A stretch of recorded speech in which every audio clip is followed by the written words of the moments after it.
Hey, welcome back guys, thanks so much for joining me. I am the Downward Doug and today we are going through the most popular types of yoga and more importantly, if it's right for you. So stay tuned as we count down the top 7 types of yoga.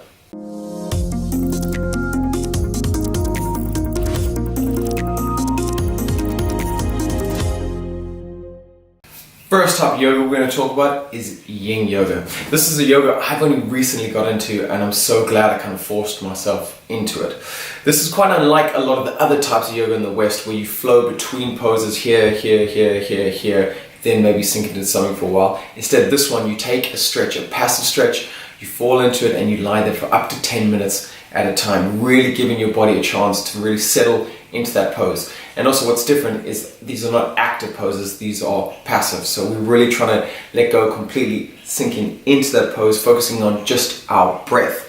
Now it sounds like physically it's pretty easy, right? Well, the reality is for a lot of us that are stiff or your type A personality, your body really struggles to let you just relinquish control. So you've really got to focus on just the breath and chilling out. Some people that's easy for, other people it's a lot harder.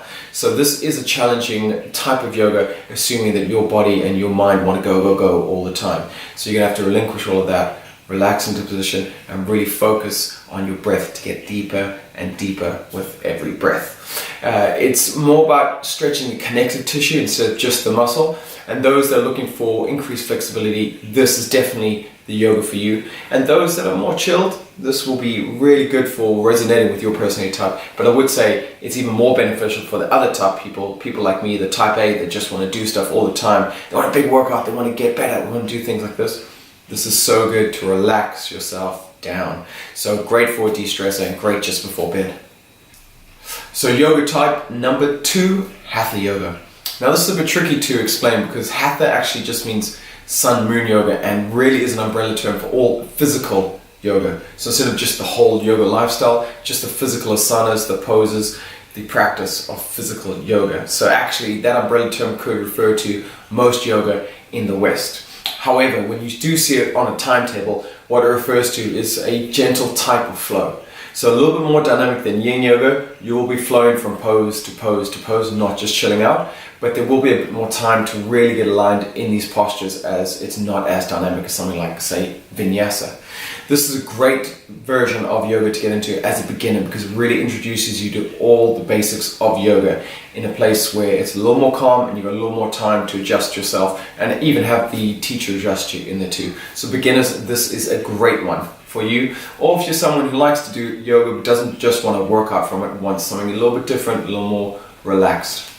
The third type we are going to talk about is Iyengar yoga, named after the legend that is BKS Iyengar, who brought it into the West, and it's a real focus on form. So in this type of yoga, they really want to focus on the subtleties of how you get deep into a posture, the really small details that make the difference between, say, just hanging out in Warrior 2 to really getting a deep stretch and working the muscles that it's aimed at working at.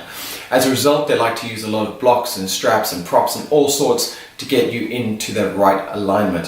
What's great about it too is it's very inclusive, and those that have any sort of injuries or are new to yoga really get a chance to develop their flexibility by using these props and finding different myriad of ways that they can get into a pose that was maybe not otherwise optional for them. So again, this is a great one for beginners to get into, to focus on the subtleties of the form of the positions in a way that's a little less dynamic than the other types we are going to talk about. What happens is quite often with the dynamic types, there's no time for the teacher to explain how to really look in that pose. As a teacher myself, I know that I'm trying to keep the class flowing because it's mainly why people came. So something like this is great for a beginner to come into, really look at the poses, really look at the structures and hone their perfect form. The fourth type of yoga we're going to talk about is Vinyasa yoga. So whereas Iyengar yoga was all focused on form, Vinyasa is all about the flow. So we're moving one breath with one movement normally, sometimes a little bit more, but really the focus is on linking the moves as opposed to hanging out on the moves like we were doing in Hatha or Iyengar or in Yin yoga. So here we're really flowing from one move to the other consistently. It gets a little confusing too because Vinyasa has also come to mean a sequence of moves from down dog to plank to chaturanga to up dog back to down dog. That can also be called your flow or your vinyasa. So be aware that someone in the class says, now do your vinyasa. That's what they mean. It is a fast-paced type of yoga, and it's great if you want a workout as well as a stretch, but often classes will be more geared towards the workout aspect.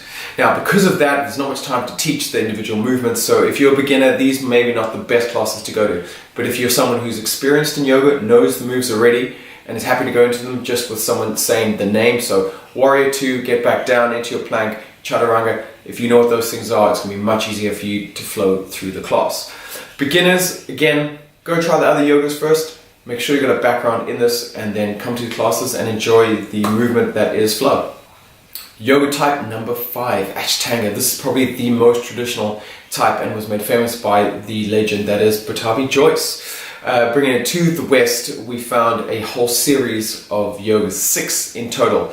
And the idea here is that you have these 6 series of yoga, which are a collection of sequences of moves. And once you master one series, you then move on to the next one, going further and further up to the 6th series. And you do that in conjunction with a master, normally your own guru that you decide you want to take you through it.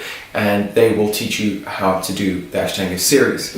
Now, in the West, we don't always have that option of a one-to-one class. So quite often we have group-led classes where the teacher will go through a primary, secondary, go on any whatever series you are thinking of, and they'll take you through it at their pace. But what's quite nice is, in a more traditional sense, and what's happening more is a lot of studios are offering Mysore Ashtanga Yoga, which means you get to go in and you get to the series that you're working on, and you get to do it at your pace.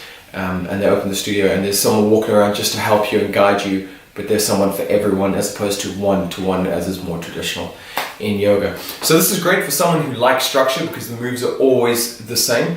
And the beauty of something like this is that if you know the sequence off by heart and you don't so often, you stop thinking about what move you're going to do next and you start thinking more about the subtleties of those poses and how you can get deeper, and that's where your guru or your guide comes in and helps you a little bit further, giving you kind of tricks of the trade of how to do it better. For you, someone that likes structure and you're someone who likes to see progression, then this is great because every week you can see how you're getting on with each pose and really see the benefits of your yoga taking form, which is such an exciting thing. Because it is traditional, don't expect any music in there. It's very chilled, it's very much isolated, you're in your own world, and it's your practice. Alright, the 6th type of yoga we're going to talk about is Kundalini yoga. So this one isn't as popular in the West, but it still shows up quite a lot of studios. But it is worth knowing about it before you go to the class. I did my first one in Costa Rica, and I really enjoyed it. But let me tell you, it's a lot of loud chanting and furious breathing. I shouldn't say furious, loud breathing.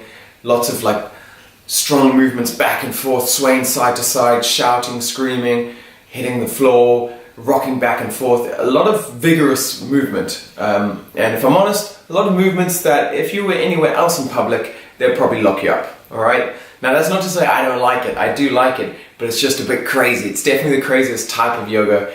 And if you did it like in your local park, you definitely start to attract a crowd. Alright? So that's fine, that's fine. So it's just so that you know, the basis of this is that they believe in Kundalini is, if I remember correctly, a serpent that lives in the base of your hips, and you need to awaken that serpent with all this activity and breathing to get it through all 7 of your chakras so that you feel more alive and more alive.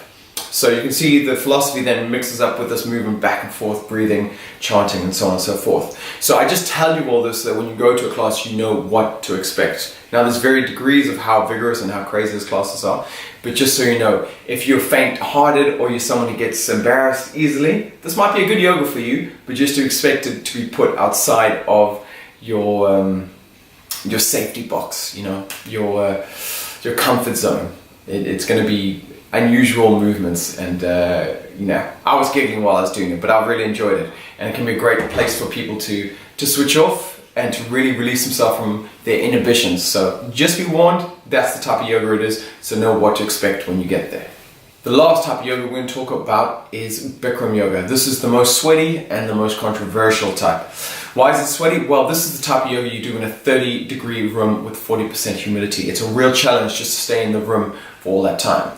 The amount of time you expect to stay in there, 90 minutes, a lot longer than normal classes. And as a result, people love to get in there and really work the body, and they feel like they've really done a hard workout as well as got their stretch on.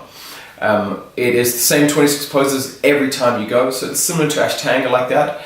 but it's only one series, so it's only those 26 poses. The great thing is that you can go to any Bikram studio around the world and know exactly what to expect, what the teacher's going to be like, how hard it's going to be, and what moves you're going to be. As a result, people with high necessity for structure in their life and a challenge, this one is great for you. Just staying in the room, like I say, is a challenge, and knowing what poses you can do every time also allows you to see your progression as you work through the weeks or months of training that you're going to be doing. I personally am not a big fan. One, because I feel like that idea of this factory-like training where it's the same 26 poses, you don't get much teaching from the teacher in the class. They're kind of just showing you the moves. Also, just the amount of time, because it's so hot in there and I sweat a lot, there's like a puddle around me. I've got a really wet towel and really wet shorts afterwards for the rest of the day, and also takes me another half an hour just to cool down, so it just took up too much time out of my life to carry on doing it. So that's why I don't do it. But it is also worth knowing that the controversy around Bikram himself has ensued, and a lot of hot studios now just offer hot yoga, which will be very similar, but just without the Bikram format. He's controversial for two things. One, he was very lucrative in his business model. He did very well, make a lot of money out of it, and a lot of people thought that wasn't quite yogic. I don't agree with that. I think if you're a yogi and you're providing a service that people are willing to pay you a lot of money for, then power to you, you know. Carry on your journey. If people think it's worth it, they're going to pay it. So no problem with that. But then he started attempting to sue a lot of the studios that he thought were copying him, which he didn't have any grounds for, because you can't patent movement patterns. And he was quite aggressive about it, so the allegations go. But probably more serious and more nefarious were the sexual harassment allegations, which have come out, I think 7 in total, including his lawyer, who he owes $6 million, I believe, to. Since then, he has fled America and his massive collection of sports cars.